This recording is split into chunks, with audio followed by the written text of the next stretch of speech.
జై శ్రీరామ్.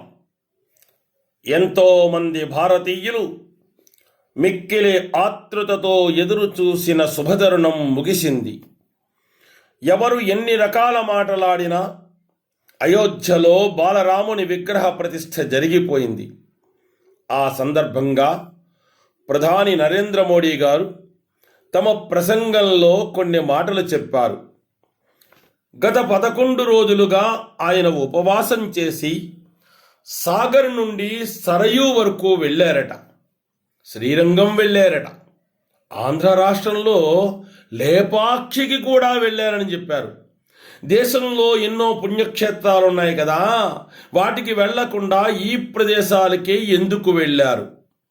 వాటికి అయోధ్యకు ఉన్న సంబంధం ఏమిటి అనే విషయాలను ఇప్పుడు తెలుసుకుందాం.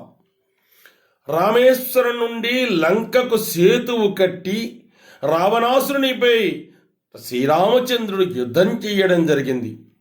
కానీ శ్రీరాముడు రామేశ్వరంలో శివలింగ ప్రతిష్ఠ చేశాడు.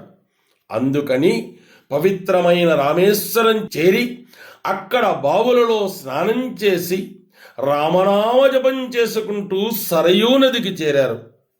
ఇంతకీ సరయూ నది అంటే కైలాస పర్వతంలో బ్రహ్మ తన మనస్సంకల్పంతో ఒక సరస్సు సృష్టించాడు. బ్రహ్మ మనస్సంకల్పంలో పుట్టినటువంటి ఆ నది పేరు మానస సరస్సు. దీనికే బ్రహ్మ సరస్సు అనే పేరు కూడా ఉంది.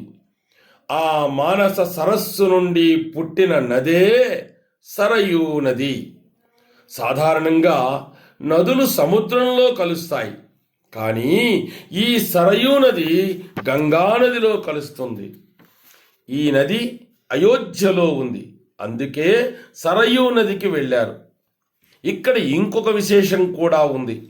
ఏంటంటే శ్రీరాముడు అవతార పరిసమాప్తి చేసే సమయంలో ఆ నదిలో ప్రవేశించి అవతారం చాలించారు. అందుకే సరయూ నదికి మోదీ గారు వెళ్ళి ఉండవచ్చు.